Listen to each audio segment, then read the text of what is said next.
Well, remember the last video I did about all these allegedly lonely, miserable single men, you know, and they just aren't cutting it in the dating world because women are too picky and all this other crap. But you see, he doesn't hate women enough. This shrink doesn't hate him enough, women enough.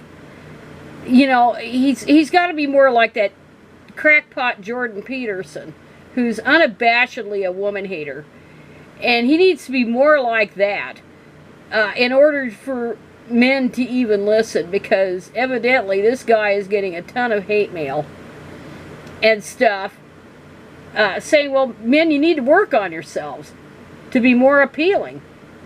But men, a lot, according to these hate mail things, they aren't wanting any of that. They don't like to be told, men don't like to be told that maybe they're the problem in the world. That goes back to being spoiled rotten when they're kids. And mothers, typically mothers, coddling them.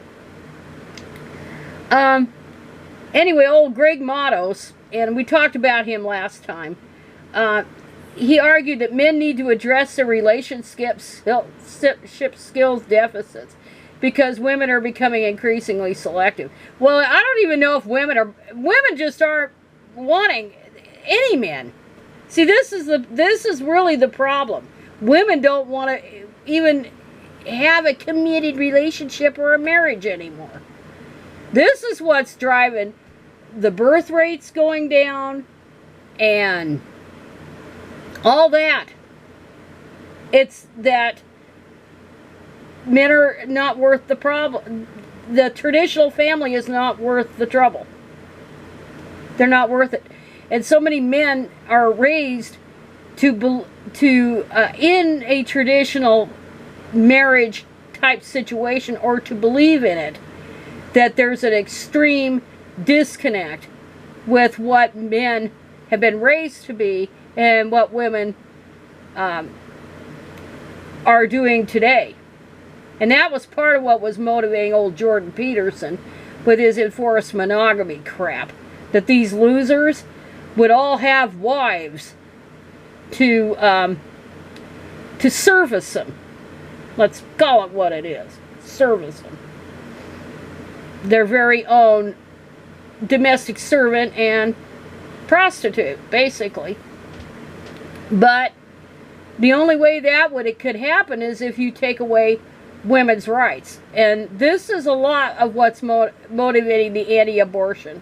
In fact, it's all of what is motivating the anti-abortion crowd with these various state restrictions and outlawing it and so forth.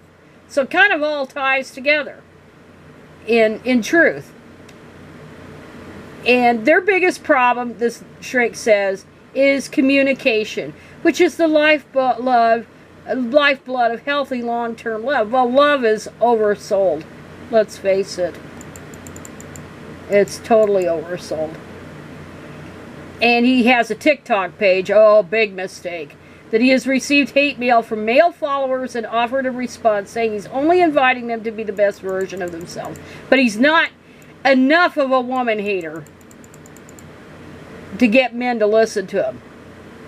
You know, he's not Jordan Peterson.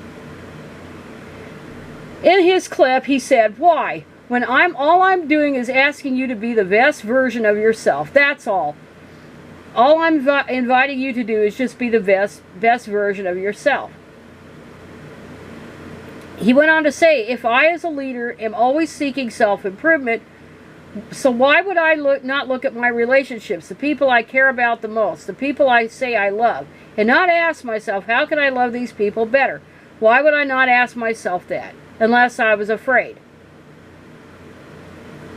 Because men are fucked up. That's why. He's less fucked up. Although I still say his target is really women, because men won't listen. Men won't listen to anything.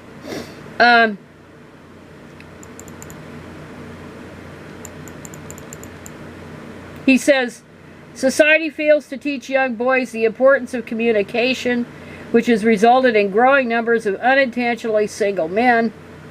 Well, I don't even think it's that. I don't think women are looking for spouses like they were.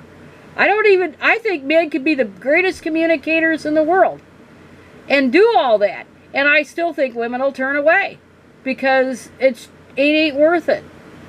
And it's now with all this restrictive abortion laws and stuff, more and more women are going to turn away. It's not going to move them back to the 1950s. And here it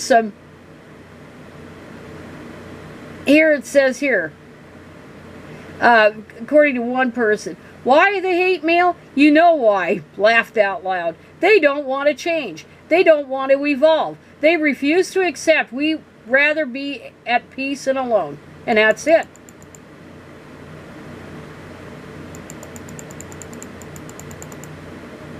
And so, but that's what I'm saying. It's that women don't want to mess with it anymore. So men could do all the self-improvement. They could try to have enforced monogamy and all that Peterson and his ilk want to coerce women into it, because they could do that, but it's not going to change the trend that women are turning away from marriage and family. That supposedly that was their only route to happiness. You could never be happy any other way than that. And society still, in a myriad of ways, tries to coerce women into it, mostly economic. So anyway, that is all I have to say about that.